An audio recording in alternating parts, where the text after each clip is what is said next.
Hello viewers, and welcome to Success Tips with Phil. Today we're doing The Science of Getting Rich by Wallace Wattles. Chapter 3 is Opportunity Monopolised. No one is kept poor because other people have monopolised the wealth and have put a fence around it. You may be shut off from engaging in business in certain lines, but there are other channels open to you. At different periods, the tide of opportunity sets in different directions according to the needs of the whole and the particular stage of social evolution which has been reached. There is abundant opportunity for the person who will go with the tide instead of trying to swim against it. So, workers, either as individuals or as a class, are not deprived of opportunity.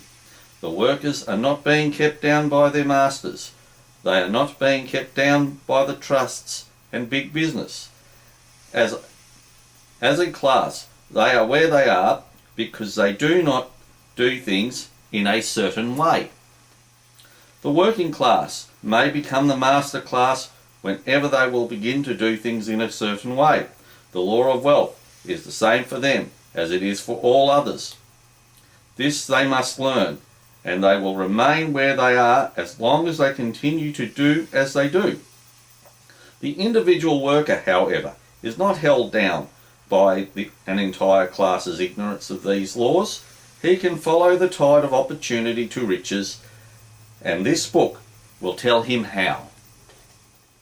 No one is kept in poverty by a shortness in the supply of riches. There is more than enough for all. A palace as large as the capital at Washington might be built for every family on earth from the building materials in the United States alone, and under intense cultivation this country would produce wool, cotton, linen and silk enough to clothe each person in the world finer than Solomon was arrayed in all his glory, together with food enough to feed them all luxuriously.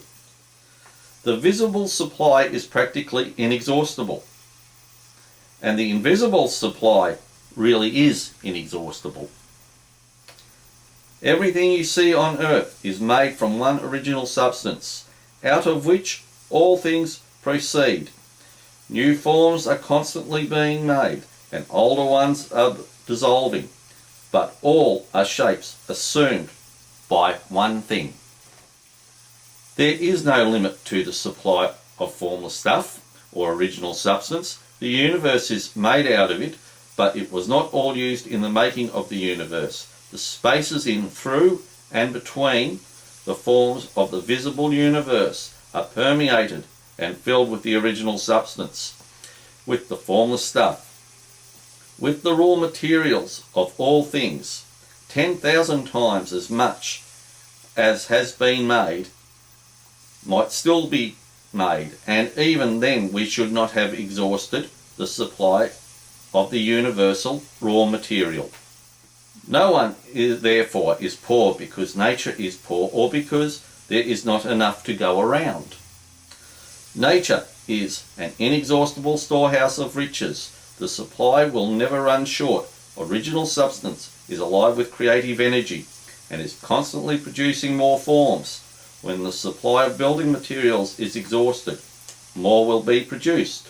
When the soil is exhausted, so that foodstuffs and materials for clothing will no longer grow upon it, it will be renewed, or more soil will be made. When all the gold and silver has been dug from the earth, if humanity is still in such a stage of social development that it needs gold and silver, more will be produced from the formless. The formless stuff responds to the needs of mankind. It will not let the world be without any good thing. This is true of humankind collectively. The race as a whole is always abundantly rich, and if individuals are poor, it is because they do not follow the certain way of doing things which makes the individual rich. The formless stuff is intelligent. It is stuff which thinks. It is alive and is always impelled toward more life. It is the natural and inherent impulse of life to seek to live more. It is the nature of intelligence to enlarge itself, and of consciousness to seek to extend its boundaries and find fuller expression.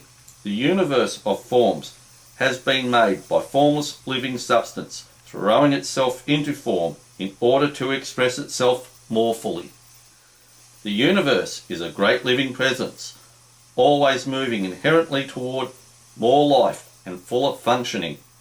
Nature is formed for the advancement of life, and it is impelling motive is the increase of life. Because of this, everything which can possibly minister to life is bountifully provided.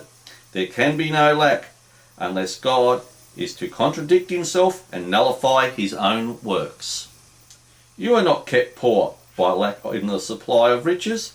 It is a fact that I shall demonstrate a little farther on, that even the resources of the formless supply are at the command of the man or woman who will act and think in a certain way.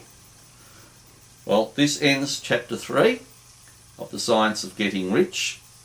If you like this, just thumbs up, and for more in the Science of Getting Rich and other videos in the near future, push subscribe, and thank you for watching Success Tips with Phil.